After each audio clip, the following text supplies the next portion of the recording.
Good evening everyone, I am advocate Anuj Kumar और आप देख रहे हैं टॉप आईक्यू लॉयर चैनल। हमारे चैनल का उद्देश्य सरल भाषा में आपको कानूनी अधिकारों के प्रति जागरूक करना है। साथियों, आज हम एक ऐसे ऐतिहासिक और महत्वपूर्ण केस पर चर्चा करेंगे जो भारत पाकिस्तान संबंधों और हमारी संविधान की व्याख्या में एक मील का पत्थर साबित हुआ है। केस का नाम है इनरे बेरुबरी यूनियन केस 1960।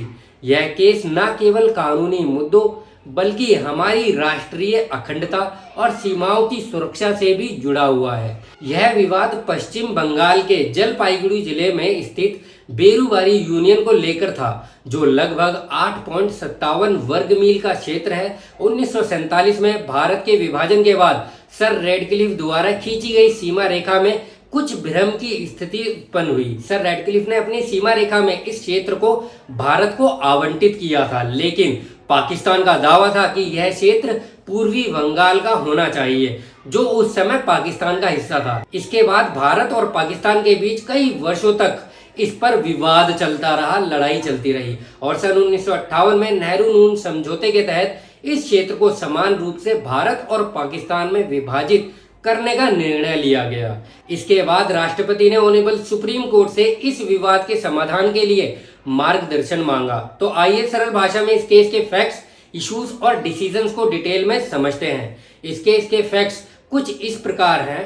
भारत का विभाजन सन 1947 में माउंटबेटन योजना के अनुसार हुआ, जिसमें भारत और पाकिस्तान दो अलग अलग देशों के रूप में अस्तित्व में आए। सीमा का निर्धारण करने के लिए सर साई रेडक्लिफ को नियुक्त किया गया, अपॉइंट किया गया, जिन्होंने अधिकतर क्षेत्रों को बहुसंख्यक समुदाय के आधार पर सीमा को विभाजित किया था। लेकिन बेरुबारी का नाम स्पष्ट रूप से सीमा में नहीं था, जिससे यह विवाद उत्पन्न हुआ। इस विवाद को हल करने के लिए सन 1958 में नेहरू नून समझौता किया गया, जिसमें बेरुबारी को आधा आधा बांटने का निर्णय लिया गया।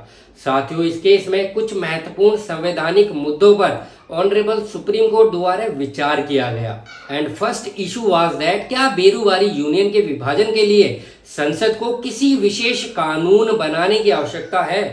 And second issue was that क्या इसे लागू करने के लिए संविधान के आर्टिकल 3 के तहत पार्लियामेंट को अमेंडमेंट करने की आवश्यकता है, या इसके लिए आर्टिकल 368 यानी कि अनुच्छेद 368 के अनुसार कॉन्स्टिट्यूशन में अमेंडमेंट जरूरी है। And third issue was that क्या भारत के क्षेत्र को विभाजित करने के लिए कॉन्स्टिट्यूशन में अमेंडमेंट करना मैंडेटरी है, आवश्यक है। इस केस में ऑनरेबल सुप्रीम कोर्ट ने ऑब्जर्व किया और फर्स्ट इशू के जवाब में कहा कि article 1 of constitution of India के तहत भारत एक संघीय राज्य है, जिसमें राज्यों, केंद्र शासित प्रदेशों और अन्य अधिग्रहित क्षेत्रों को शामिल किया गया है।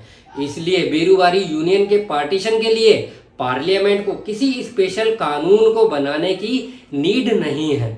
एंड सेकंड इशू के जवाब में ऑनरेबल सुप्रीम कोर्ट ने यह कहा कि आर्टिकल 3 के तहत पार्लियामेंट के पास नए राज्यों के निर्माण और उनके क्षेत्र, नाम या सीमाओं में बदलाव का अधिकार है। एंड थर्ड इशू के जवाब में ऑनरेबल सुप्रीम कोर्ट ने कहा कि बेरुबारी जैसे विवाद के समाधान के लिए संविधान में अमेंडमेंट करना इम्पोर्टेंट है, आवश्यक है, क्योंकि इससे भारत के क्षेत्र का बदलाव होता है, जो केवल संसद की सामान्य विधायी शक्ति से संभव नहीं है। और ऑनरेबल सुप्रीम कोर्ट ने फाइनली हेल्ड किया कि नेहरू नून समझौते के तहत बेरुबारी के विभाजन के लिए पार्लियामेंट को कॉन्स्टिट्यूशन के आर्टिकल 368 के तहत अमेंडमेंट करना होगा और आर्टिकल 3 के तहत विदाउट कॉन्स्टिट्यूशनल अमेंडमेंट के भारतीय क्षेत्र को दूसरे देश को सौंपा नहीं जा सकता। तो साथियों, ऑनरेबल सुप्रीम कोर्ट के द्वारा यह हेल्ड किया गया था। इस केस को समझने के बाद हम यह निष्कर्ष निकाल सकते हैं कि हमारे संविधान की व्याख्या और उसके प्रत्येक आर्टिकल्स की भूमिका हमारे देश की अखंडता और संप्रभुता को बनाए रखने में कितनी महत्वपूर्ण है। और इस केस ने यह स्पष्ट किया कि संविधान को बदलने और उसे सुरक्षित रखने के लिए कोर्ट और पार्लियामेंट दोनों अहम भूमिका निभाते हैं। बेरुबारी केस हमारे कानूनी इतिहास के लिए एक एग्जाम्पल है कि कैसे संवैधानिक मुद्दों, कॉन्स्टिट्यूशनल इश्यूज और राष्ट्रीय अखंडता से जुड़े मामलों को सुलझाया जाना चाहिए। साथियों, मैं आशा करता हूं कि आपको इंड्रे बेरुवारी यूनियन केस 1960 समझ आ गया होगा। इसका डिसीजन भारत के संविधान के इतिहास में एक महत्वपूर्ण मील का पत्थर साबित हुआ। इस केस ने कॉन्स्टिट्यूशन के आर्टिकल 1 और आर्टिकल 368 की व्याख्या को स्पष्ट करते हुए यह सुनिश्चित किया है कि देश के किसी भी क्षेत्र को, किसी भी एरिया को विभाजित करने या सौंपने के लिए कॉन्स्टिट्यूशनल अमेंडमेंट मैंडेटरी है। साथियों, अगर आप ऐसे और भी महत्वपूर्ण कानूनी विषयों पर लीगल अपडेट्स चाहते हैं तो चैनल को सब्सक्राइब करें, लाइक करें। टॉप आईक्यू लॉयर चैनल से जुड़ने के लिए आपका बहुत बहुत धन्यवाद। जय हिंद।